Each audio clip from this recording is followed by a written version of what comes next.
Hello, hello, hello. Welcome, welcome, welcome. And in this episode, I have a guest joining me, Corey Wilks, who is a psychologist and one of my favorite people on the internet. I met him 2 or 3 years ago now, maybe even a bit longer, on Twitter, and we've had a few conversations. He's even been on my podcast before. But who am I? Well, my name is Stephen Timoney, and I am a professional coach, consultant for business owners and business leaders who are stuck in a rut. And I use a specific matrix called the Acorn Thinking Matrix to help people get clear on a future identity, raise their standards, and improve their actions, helping them reclaim hours, reduce stress, remove fatigue, and ultimately make more money or spend more time with their family.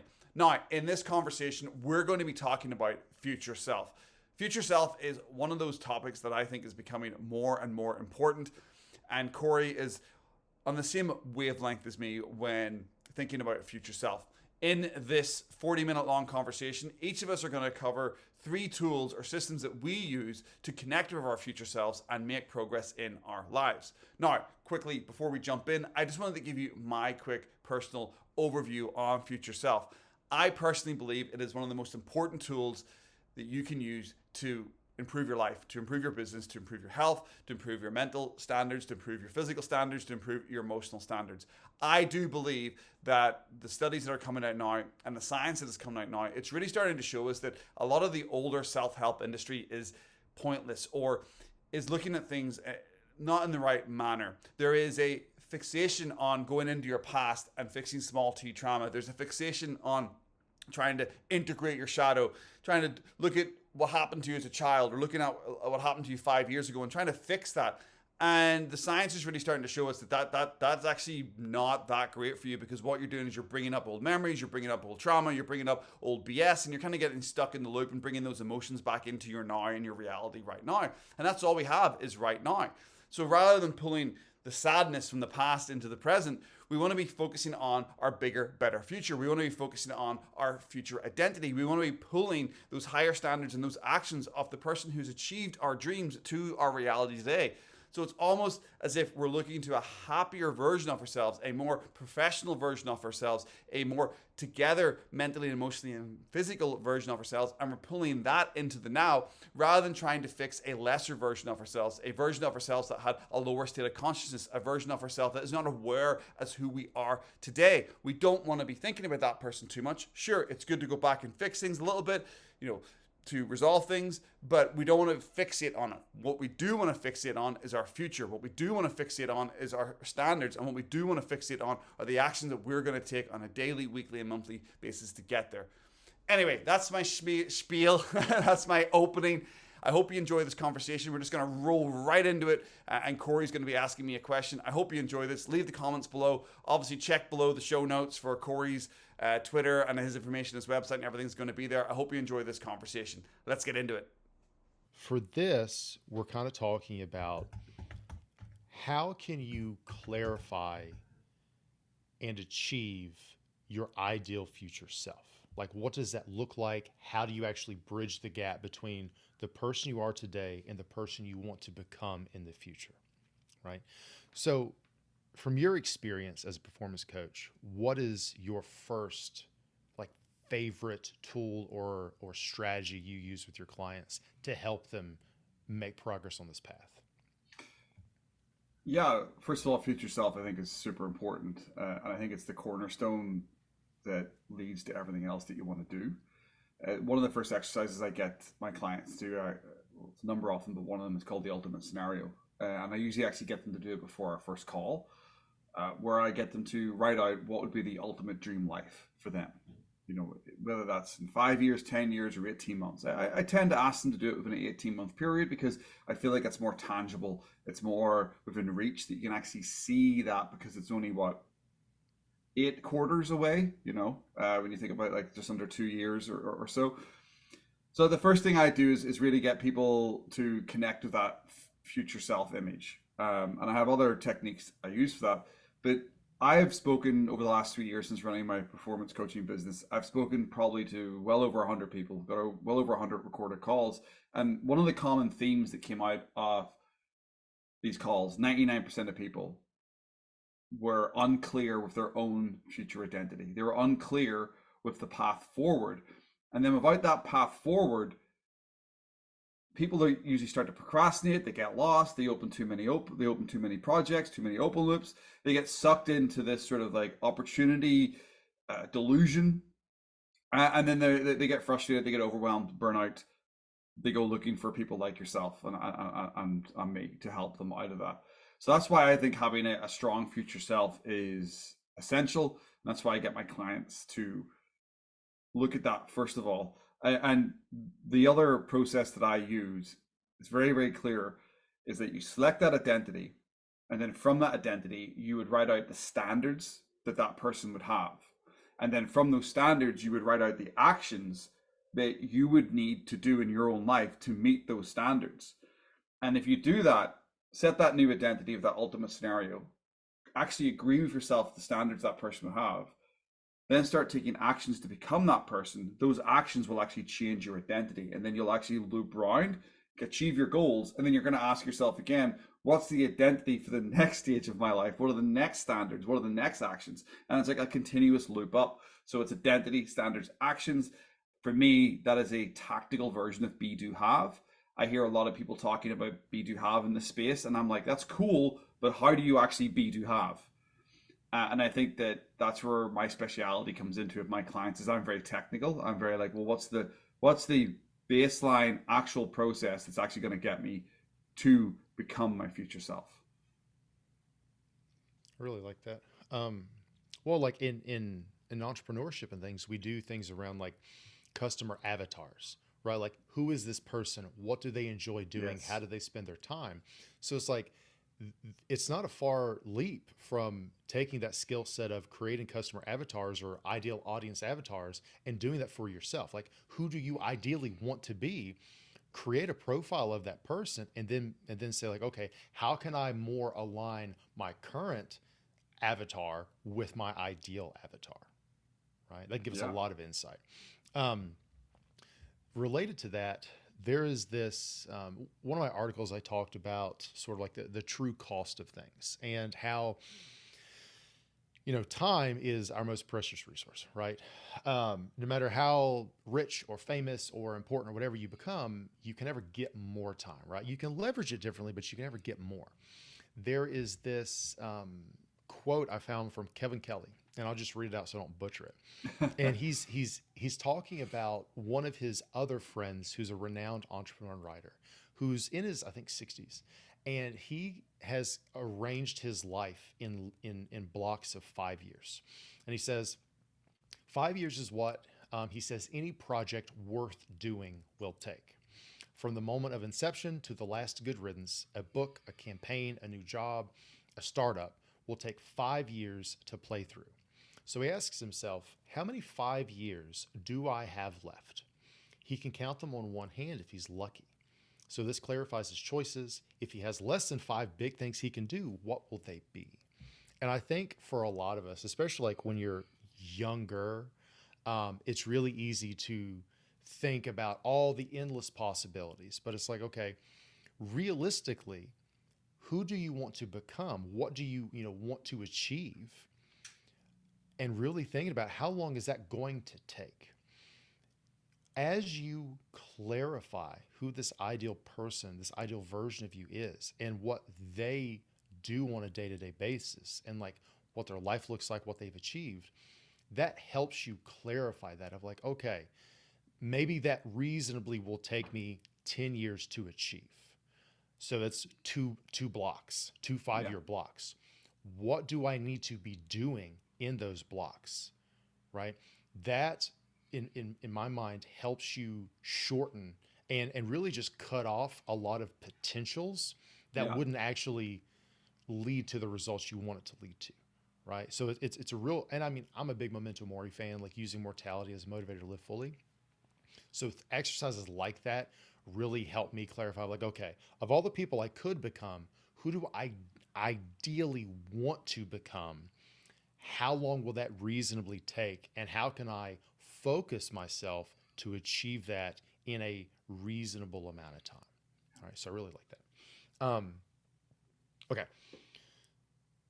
One of my favorite exercises to clarify and begin to move toward your ideal self is this question of, I do a lot around values work. So a big part of my work is helping entrepreneurs, founders, creators build a life and business aligned with their values. And I typically focus on distilling it down to your core value, like a singular value that a life well lived must be aligned with. So for me, I ask a question: does this idea, opportunity, or goal get me one step closer to or further away from a life aligned with my core value? Okay. Because again, man, as entrepreneurs, we both know you can spend all day, every day drowning in ideas, Yeah. and on a good day, opportunities, right? Like once you get to a certain point, like opportunities come inbound. And the issue is, it's really easy to pick a good opportunity at the cost of a great opportunity. Yeah. Right? Like, oh, this was good. This was some quick cash, or this was like, this helped me boost a vanity metric or whatever. But does it actually get you closer to a life aligned with your core value? Frequently, it doesn't. The issue a lot of entrepreneurs run into is they don't have a filter like that, or a clarifying question like that of like, okay, I could do all these things, and many of them are equally viable and can get decent results. But ultimately, where does this lead? Like, let me extrapolate, like, let me look down that road. Where does this actually moving me? Like, I remember when I first, after I left my job, I left the therapy world and decided to be an entrepreneur, coach, writer, all of the shit. I got a job offer to go back to therapy, and it was for more money than I was making at my old job. And for the therapy world, it was a good bit of money. And I remember thinking, oh, this could be really good. Like, it's a lot of money, like it'd be great. But then I'm like, well, working for them would mean spending 40 to 60 hours of my week working for somebody else, that I'm not building my own stuff, and in an industry I don't want to go back to, jumping through bureaucratic bullshit and all this other shit. Does this opportunity, despite the money, does it get me one step closer to or further away from a life aligned with my core value, which is freedom? The freedom to control my time, the freedom to live in fucking pajamas, the freedom to live wherever I want. Like, does it get me one step closer to or further away from that? And in that moment, the answer was, this would get me further away from that. So that helped me really clarify this decision overwhelm of like, oh, well, which way should I go? Like, all these options, like, no. Which takes you in the fucking direction you actually want to go. Yeah. 100%. So that's my first one. Any thoughts on that? It's brilliant. It reminds me of an analogy from a book by a gentleman called Nick Peterson, who I've got a lot of respect for. And his book's called Bumpers. And the name of the book is basically, the analogy is that he is very, very focused on making sure that you have your bumpers in line. And your bumpers are the things that go down the gutter of a bowling alley. So if you get up one day and you're discombobulated, you're tired, something emotional bullshit's going on in your life, family issues, something outside of your work, but you can still pick up that bowling ball and just basically make it to the bowling alley and roll it down the bowling alley. Even if you throw it badly, because you've got your bumpers in place, it's going to bounce and it's going to still hit some pins. And the problem that he talks about is lots of people don't have the bumpers in place, the guardrails, so to speak. So they get up each day, and then their emotional state or current economic or something that's happened makes them reactive, and then they react to it. They throw a ball down the bowling alley, it hits the gutter, they don't hit any pins, they don't move their life forward. In fact, it takes them further away from where they want to go. And I think what you're talking about here is basically, when you have that future identity set, going back to what I talked about, be, do, have, when you know what you want to be, do, have, and you know the standards, you know the actions, you can rely on that system and those framing framings, that you talked about in Life of Freedom, I put more of mine in like a statement. Like you create like a statement for who you want to be. Like, I am Stephen Timoney. I am a successful business owner who has created a successful business helping X amount of people. And you repeat that to yourself. When you have all those things in place, you can bowl with your eyes closed, because you are going to keep hitting those pins. And that is, couldn't agree with you more. It really is, because we don't want to build bridges to islands we don't want to go to. We want to build bridges to like places we want to go. We want a super fast highway built to our destination. We don't want a bunch of country roads built to places that might be pretty, might be nice to hang out in, but they're not the super fast highway to our future identity, to our big bad goals. So yeah, that would be my agreement to what you've just said. I love that analogy of the bumpers. That's solid. Yeah.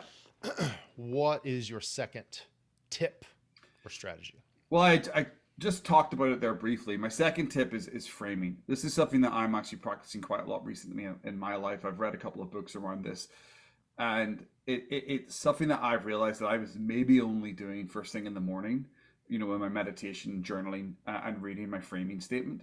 And then I would go to work, and then I would kind of lose connection or contact with my future self, and maybe do some dumb shit, jump on things that aren't really useful for my time. So now I'm getting into this idea of having a statement, a process, like I just mentioned. And mine is, I am Stephen Timoney. I am a successful coach, writer, and entrepreneur who successfully created an impactful business that I sold for X amount of money after helping X amount of people. That is my statement that I repeat to myself on a daily basis. I even write it out sometimes. But it allows me to tap into this sort of energy of future self. It allows me to frame and connect. Because I think that oftentimes when we decide to do things, we're operating from a reactive mental sort of noise position. And when you're opening up YouTube or going on a news site or scrolling through Instagram or TikTok, it's all kind of if there's a feeling up here, it's mental, it's a noise in the head. And we can spend days, weeks, and months in that frame if we don't have a clear future self. But when you frame on a constant basis, you're almost getting in touch with, let's say, God or your universe or your higher power, getting into some tactical woo-woo stuff here. But you feel that vibration, you feel a higher sense of yourself, your bigger purpose, because you're letting yourself be guided by something that's bigger than your current self, because it's your future self. We're getting into sort of David Hawkins' map of consciousness here, where you're trying to increase your vibration and let go of God, so to speak, the flow of your work. And I've found that once I have my future self set, and I find this with my clients as well, having that statement and getting into the habitual routine of framing days and reframing yourself throughout the day really helps you connect with your future self. So you feel like you're heading towards that super highway direction towards your goals, and you're not off building bridges to places you don't want to go throughout your day. So that's my second technique, would be to have a strong framing process connected to the future identity that you created. I like that. It's all about alignment. Yeah, that's a big word. Yeah. In psychology, we have this term called cognitive dissonance. Mm-hmm. And all cognitive dissonance really means is when your actions do not align with your beliefs. Integrity gap. Yeah, and it causes it's unaligned, right? Cognitive dissonance causes a lot of stress and overwhelm and just existential angst, because we claim that this is important over here. So this belief, this thought, this statement is important, yet our actions don't align with it. Yeah. Right. And usually when that happens, we have to change one or the other to put them in alignment. We either have to change the belief or we have to change the behavior. Yes. And this is where you see a lot of people, either they change the behavior to align with the belief, and that's good, or they change the belief to better align with that. And what I mean by that is something super simple. Let's say smoking, okay?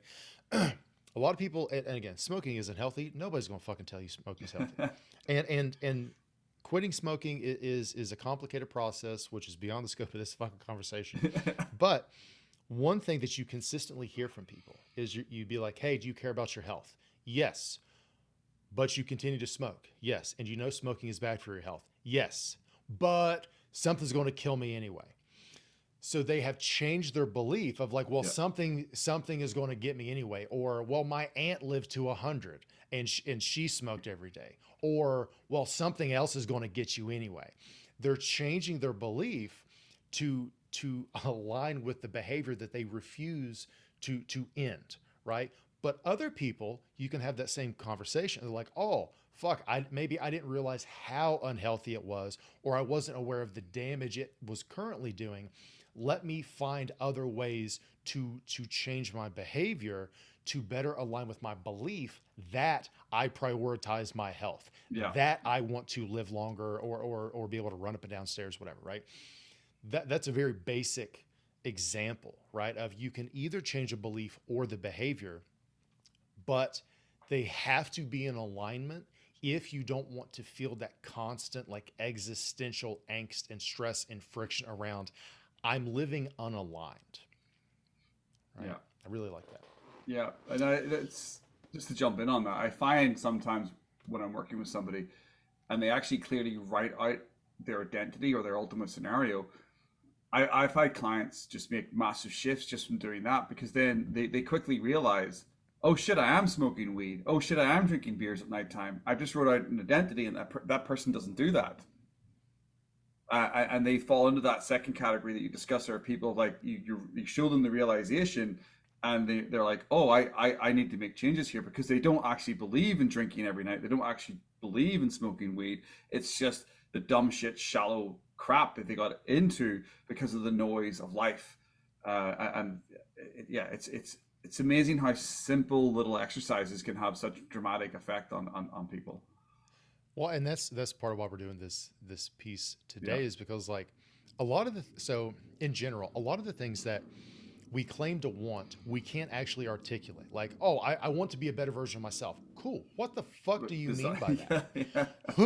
Who is? Because otherwise, you're not even aiming at a moving target. You're aiming at a moving target in the fucking dark. Like you don't even know what you're aiming at, right? How can you ever hope to achieve a goal you can't articulate, right? And that's really what we're talking about today, is like, who the fuck is this person? Yes. What do they do that you currently aren't doing, and how do you bridge that gap, right? Yeah. There's no secrets, there's no rocket science. It's just clarifying shit, because like, so with value shit, all the time I work with entrepreneurs and they're like, oh, I know what my values are, and I know that I want to build a values aligned life or business. Cool. What are your values? They're like, I'll ask them, like, what do you give a shit about fundamentally? What does a life aligned with those values look like? And they're like, I thought I knew, but I cannot get, I apparently fucking don't. Cool. Welcome to step one. Yeah. Right. Realizing you don't know what the fuck you're aiming at, right? And that's a huge part, because once you get that clarity, man, and once you can like take shit out of your brain and put it in front of you, so now you can inspect it, you can interrogate it, like, fuck, I claim that these things are important to me, but then it's like, okay, what does your day look like? Do any of the actions of your day, like, oh, I really want to be a writer. Cool. How much of your day are you spending writing? Yeah. Oh, none. There's your fucking problem. You know, I was this week, I decided to listen to an old Earl Nightingale book. Can't remember the exact title, but it's called The Secret of Success or something along those lines. I'll get the right title, but it's Earl Nightingale. It's a 3-hour long audiobook. It's so funny. There's right at the back end of the book, one of the last chapters, he talks about writing out your life as if it was a vacation. If your life was a vacation, rather than like, you know, your reality, just write, where would you live? What would you do each day? How would you spend your life? How do you show up on a vacation? What do you do? And I loved it so much. I went and opened up my journal and I just wrote a page of, if I was on vacation, I'd be, you know, walking through forests. I'd be reading more books. I'd be having, you know, long pauses at a coffee shop drinking espressos. And it's amazing how much of that stuff I can actually go and do today. I can actually go and do a lot of that stuff today. And a lot of my day already is filled with those kind of things. And it's a beautiful reframing of, well, what is it, as you said, what the fuck is it you want to do? And if you struggle with that because you're trying to chase some sort of like weird societal goal, or your friends telling you that you should be this, or your family's telling you should be that within your business, or you shouldn't leave your job because being an entrepreneur is too unsuccessful or too risky. Sorry. What is it that if you were on vacation for the rest of your life, what would you spend your fucking time with? And I know I would spend my time helping people because I get a lot of joy out of that. So it might not be in the same way that I'm doing it right now, but it would definitely be something that I'd have to have some type of thing in my life where I connect with people, help other people, and discuss and communicate with other people. So that to me is a fantastical exercise. If anybody listening to this or watching this is like, well, how do you do that? Well, if you're on vacation for the rest of your life, what the fuck would you do with that life? That's a great idea. I love that. My second one is kind of related to my first one of like, does this get me one step closer to or further away from a life aligned with my core value? This one is think of something that's currently stressing you out, or, you've got anxiety about, or you kind of feel like you're in a fork in the road. You don't know which decision to make. I ask, will this matter in a day, a week, a month, a year, a decade? Yeah. Because 99% of shit that you're stressing about today just won't fucking matter tomorrow, right? Like all the little decisions or all the little, anxieties or whatever, most of those won't make it past that first filter of, oh, this won't matter tomorrow.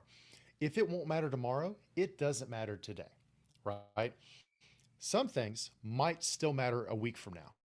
Okay, but still, if they don't matter a week from now and you won't even remember them, they're not worth worrying about or really focusing your attention on today.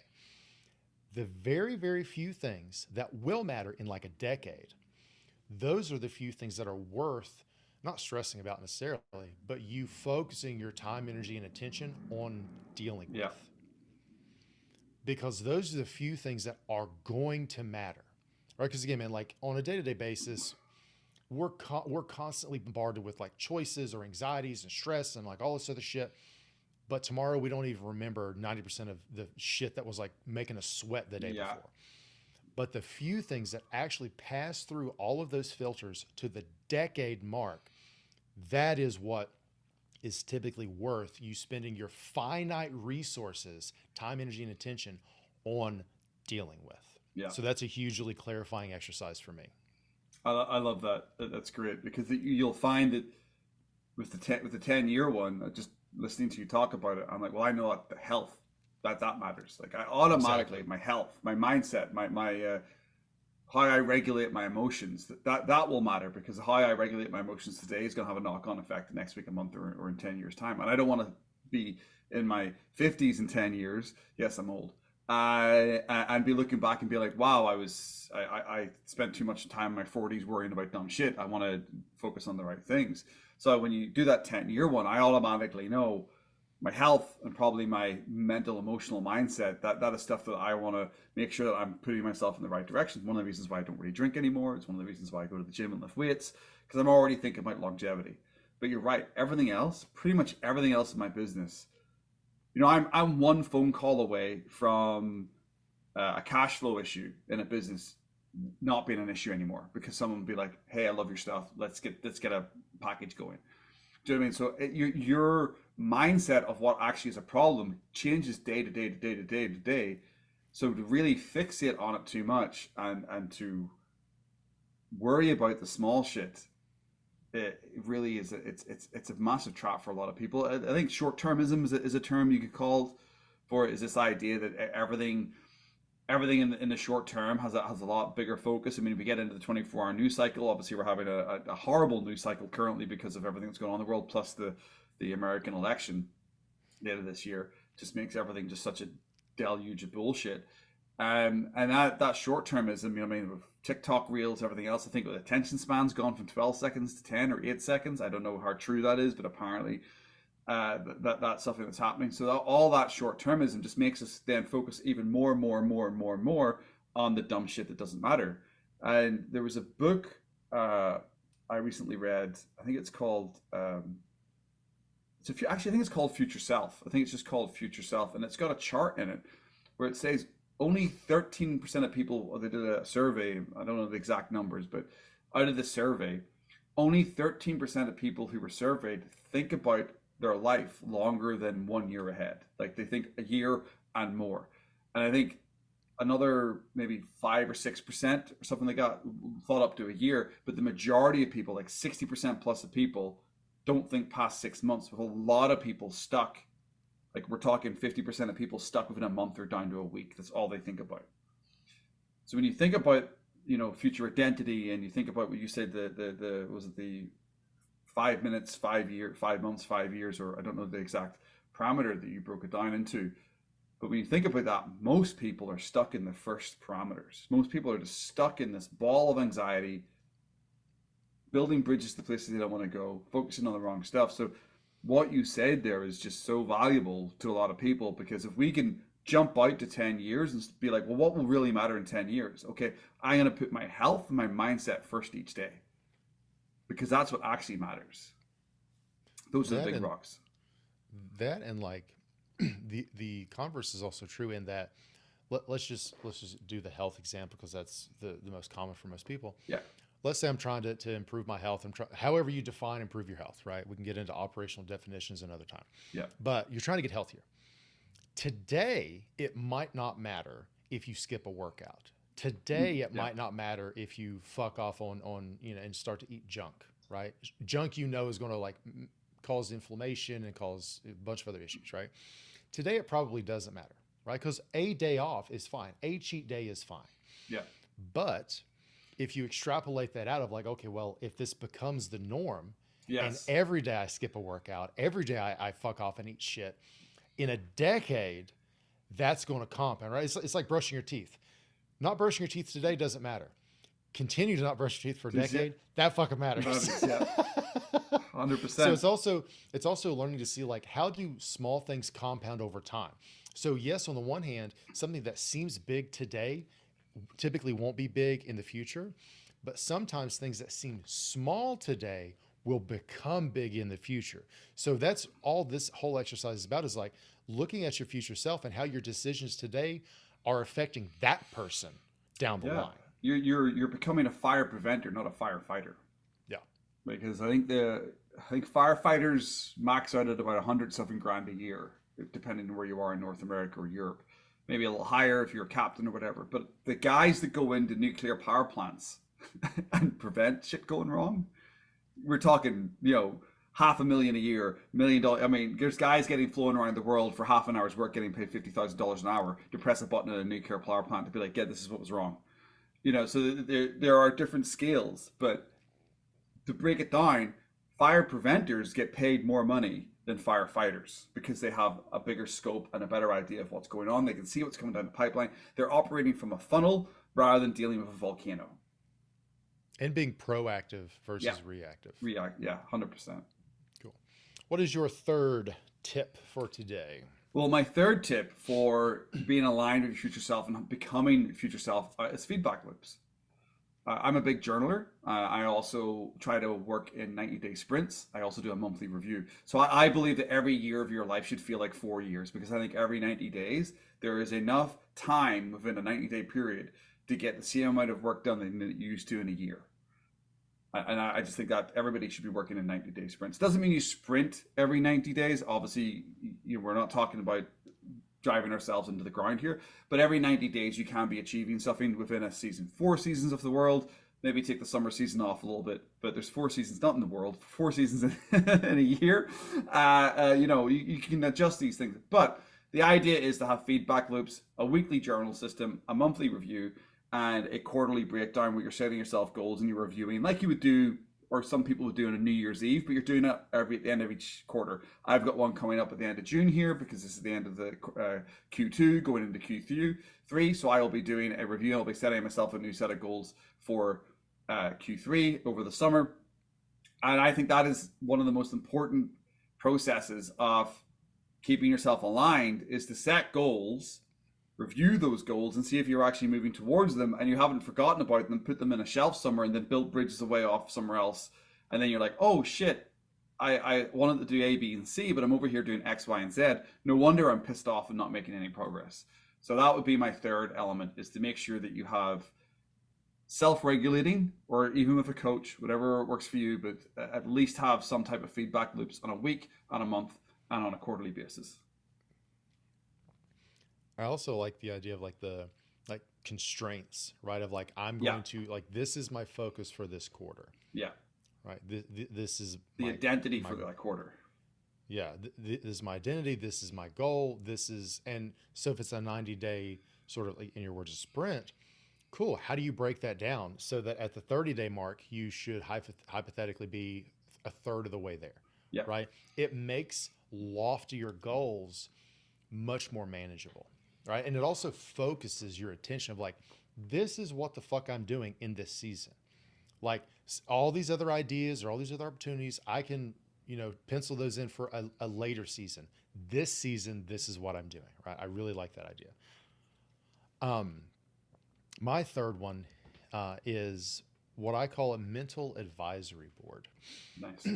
And a mental advisory board is basically, you pick 3 to 5 people who you would go to for advice. And these people can be real, they can be fictional, they can be living, they can be dead, right? If you want fucking Dumbledore on your mental advisory board, cool. Okay, or Master Oogway from Kung Fu Panda, doesn't fucking matter. It doesn't matter who it is. But make one of these people your ideal future self. Okay. So for example, I'm in the process of writing a book / book proposal and shit. So let's say I'm struggling with either imposter. I don't struggle with imposter syndrome. Let's just say I struggle with imposter syndrome. I'm like, oh, who would read this book? Oh, I'm not smart enough to write this, right? I could say, oh, well, let's just say I put Ryan Holiday on my mental advisory board, or Jocko Willink on my mental advisory board. I'd be like, okay, what would Jocko say right now? Maybe Jocko would be like, oh, you're afraid of writing this? Good. That means you fucking should, right? It means this is worth writing. Otherwise, you would have no emotional attachment to how this is going to go, right? Or maybe I'm stuck on a specific part of the book. I would be like, hey, Ryan. And again, you don't have to actually know these people, right? It's in your fucking head. I'd be like, hey, Ryan, what advice do you have right now when I'm stuck on this book? I don't know what to do next. Well, I'm familiar enough with his work to know he might say, oh, find a good story that illustrates the point you're trying to make. Yeah. Because that's how he writes a lot of his books. I'd be like, oh, cool. Thanks. I now know what I need to do to move past this point I've been stuck at. Yeah. Right. But then I might also be like, oh, I don't really feel like writing today, or I'm going to fuck off and do all this other shit. I'd be like, hey, future Corey, what advice do you have? And he would be like, look, motherfucker, this book isn't going to write itself. To know your future self is David Goggins. Yeah, 100%. And he would be like, look, I have written 5 or 6 books in the 10 years between you and me. You know how the fuck I did that? This is what I did. Love it. Do this or shut the fuck up and don't claim you want to write a fucking book. And I'll be like, thanks. I am super blunt to myself, right? I'm blunt to everybody, but I'm extra blunt to myself. Yeah. So, but that's like, that works, because it'll be like, oh, fuck. It's so easy for me to become short-sighted or myopic in my own shit today and not think about how does that affect the future me that I'm trying to become. That motherfucker would be like, look, I succeed in a 10-year time span. I succeeded and wrote 5 books or however many because of shit I did 10 years ago, which is where you are right the fuck now. Yeah. Here's what I did. Here's what you need to fucking do. Yeah. And that is just like, cool. Because most of the time we know what we need to do, but, and all of us, we're great at giving advice, but we're terrible at taking our own advice. Yes.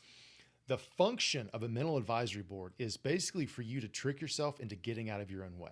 Because it's like, oh, it's not me saying this. It's Jocko. It's Ryan Holiday. Yeah. It's future successful, like super successful for it. Like, and it just, you're taking your own advice in a way that doesn't feel like you're taking your own advice. Yeah. That's why it's super powerful.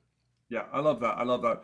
Because a part of my quarterly planning, I actually have something called backward planning, which I frame it in having a coffee with a very successful future version of myself at a very posh cafe somewhere in Vancouver where I live, overlooking the fantastic English Bay, or they're looking up at the North Shore Mountains, and we're on a terrace somewhere or a balcony in one of the really super fucking expensive hotels that are in Vancouver, or high level of restaurants that are at the top of buildings. There's a lot of them. It's a beautiful, expensive city. But I'm there with super successful version of Steve, and I'm asking them, what does it feel like to get this done? What were the barriers? And I actually put myself in having that conversation with the slick, smooth, super professional version of myself. And on a weekly basis, I think we've discussed this before, maybe on different conversations or different times. But actually a question that you give me, and it's going to be, I'm going to double question here. There's something you give me, and I ask myself this after I ask myself this question: what is my biggest struggle? And then if I was advising a friend, how would I advise that? And then I ask myself, if I was to die tomorrow, would I be happy with how I showed up with that struggle over the last 7 days? That's a question I stole from you, by the way. So those sets of three questions are the first three questions I ask myself on a Sunday morning about my business or about my life. And it's that, not quite the panel. The Napoleon Hill talks about that, having that panel of a boardroom, which I think is a great idea. Something I'm probably going to think about more for myself after having this conversation. But writing out your struggle and then asking, if you had a friend who was struggling with this, what advice would you give them? It's that stoic sort of like giving yourself perspective. It's setting yourself aside and giving yourself that advice. And it does feel slightly different, because you stop talking in the I when you're journaling and you start talking in, well, you could do this, you could do that, you could do that. And that's actually a really great way to journal as well, is to remove I and always talk to yourself in the third person, in my opinion, because then it doesn't feel like you're beating yourself down with the, I should have done this, I should have done that. You're actually being a bit more objective. But anyway, yeah, I just punched at my table there. But what you said there about the board and about getting feedback from Jacko or Ryan Holiday, I think that's brilliant, because we often need to remove ourselves from that negative signal, or that voice in our head that is the naysayer, the peanut gallery, because usually that voice, that radio station, is usually the loudest. It's usually the one when you turn on your radio in the morning. It's usually the one that starts first, because you haven't actually got the frequency right, and your body hasn't woken up. The reptilian brain is awake, because the reptilian brain is awake because it's looking for danger when you're still asleep. So the reason why I don't know if this is scientifically backed. You're the guy with the PhD, but I have this theory that the reason why we can think negatively first thing in the morning is because our reptilian brain is the one that's awake first. It's the one that's alert. It's waiting for someone to sneak into a cave and get us while we're sleeping. And it takes us that 20 minutes in the morning to like connect to that bigger, better brain, to wake up our mind. I don't know whether there's any scientific fact behind that. That's just my own opinion. But I'm going off in a different direction there. But yeah, I totally agree with that advisory board. I think it's a great idea. Yeah, I'm not a neuro guy, so there may or may not be. I'm a big fan of useful over factual. So as long as something is useful and it isn't maladaptive, it largely doesn't, unless you're like trying to sell some bullshit to people like snake oil. Yeah. As long as it's a useful belief, it doesn't really matter if it is factually accurate, right? Like, a useful belief is that porcupines can throw their spines. They can't, but if you believe they do, it keeps you from getting hurt by them, because you stay the fuck away from them, right? Yeah. So maybe the reptilian, like, I don't know, if it's a useful fucking mental model for you, fucking cool. Like, I'm not a neuro guy. I'm not a cognitive scientist. Like, I'm just a regular psychologist. So like, maybe, right? As long as it's useful.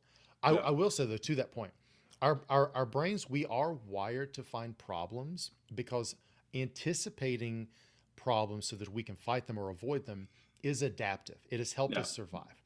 But another thing that humans supposedly are reasonably unique in is their ability to see into the future, to anticipate future things. So it's like, look, how do you leverage that? Like, how do you leverage that to look beyond your current problems, which is your natural wiring, to also look at the future and what you need to be doing to achieve that ideal future in whatever capacity you define it, right? One of my original mentors and now friend, Dr. Keelan Hinton, he's another psychologist. He would always say, he's like, life is about perspective. Yeah. And for me, it's like, anytime you start to struggle, you have likely lost perspective. Perspective. Struggling, again, however the fuck you want to define struggling, you've lost perspective. So finding strategies like the ones we talked about today, or others you find in the world, finding strategies, those bumpers, finding strategies to help you regain perspective, to clarify what matters, to identify what you need to be doing. All of that is about regaining the perspective you need to succeed, right? So hopefully today, gave you some new ways of thinking as far as succeeding and achieving your ideal future self, clarifying who the fuck that even is. Kind of wrapping up, is there anything you want to share for people to check out first, and where can they find the rest of you and your work? Well, I'm on Twitter under Steve Timoney at STEVETIMONEY. We'll put that below here. That's where I hang out most of my days. I'm also on LinkedIn. Daddy Elon has not been kind to a lot of us creators on Twitter, on X. Sorry, dumb name, by the way. That's okay. I'm starting to get used to it. But I'm starting to be a little more active on LinkedIn, which is my full name, Stephen Timoney, STPHENTIMONEY. And also that is the same name as my YouTube channel as well, where I'm starting to get back onto that, because obviously with the downfall, I'm not going to call it the downfall of X, because there's plenty of people still succeeding, but with the way that X has been, it's not my favorite platform anymore. So I'm spreading myself across that. I also have an email list, stephentimoney.com. You can go onto the website on my web. You can join my email list from my website, stephentimoney.com.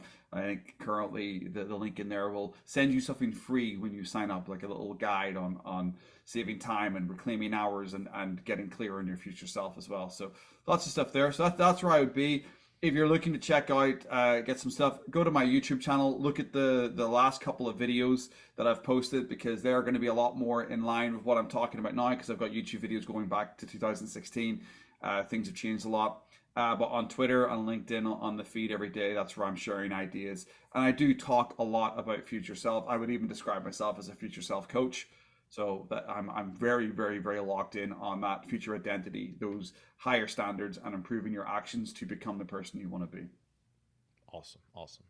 I mean, we've been friends for a minute. I fucking love what you do. I love your content. I love how you think. So yeah, definitely. Everybody go check out your stuff. For me, you can find me at CoreyWilksPsyD.com, Corey Wilks Psyd everywhere. And again, we'll link it below, but it's CoreyWilkspsyd. My doctorate is a PsyD, a Doctor of Clinical Psychology. It's the same as a PhD. It's just a different degree. Still a doctorate. In my newsletter, I explore the psychology of success, like how to succeed in life and business. How do you build a values-aligned life and business? How do you define success? What holds us back from success, and how do we actually develop strategies to overcome those and succeed on our terms? That's a lot of what my work revolves around. So you can just go to CoreyWilksPsyd.com, hit me up on Twitter, LinkedIn, YouTube, subscribe to my newsletter, and I will also send you like a masterclass in the psychology of success over a couple days. So that way you can get like the best foundational skills and insights to help you succeed on your terms. So that's my thing. Any Awesome. parting words for today? For me, I think if you're struggling right now, if you're as an entrepreneur and you've lost that perspective, I think the number one thing you can do is sit down and just write out your vacation. If life was great, how did my future self show up each day? I will say, memento mori. You're going to fucking die one day. What's the point of wasting In your time? your one fucking chance? Like, figure out what you actually want to achieve. Figure out what is holding you back from it, and figure out what the fuck you need to do to overcome that, to succeed, to achieve that life you want. Because otherwise, what's the fucking point? What are we doing here? Yeah. Dude, this was awesome. Definitely down to do it again in the future. I'm curious what you, the viewer / listener, think about this. Please let us know in the comments below, and hit us up anytime. Until next time, take it easy. Thanks so much. Cheers. Okay, that was Corey and I talking about future self. I hope you got a lot out of that. If you're interested in learning more or working directly with me, with my Acorn Thinking Matrix to help you improve your future self, to help you raise your standards, to help you take better actions in your business and in your life, please go ahead and check the notes. You can join my email list. You can get a guide there as well. It's going to help you reclaim 20 hours a week. Or you can go ahead and hit the button below where you can book a call with me. We can jump on a call, have a conversation about your business, have a conversation about your life, and really look at where I can help you quickly. I've had some phenomenal results over the last 3 years helping 6, 7, and 8 figure business owners make big shifts within under 90 days. So if that sounds like something you're interested in, if you enjoyed the conversation I just had with Corey, let's get into it. Also, please go and check out Corey's stuff below as well. All his stuff is there. Great guy, worth a follow on Twitter, LinkedIn, and joining his email list as well. Fantastic stuff. Thanks very much for joining me. Make it a good one, and we'll speak to you soon in the next video, hopefully. Cheers. Bye.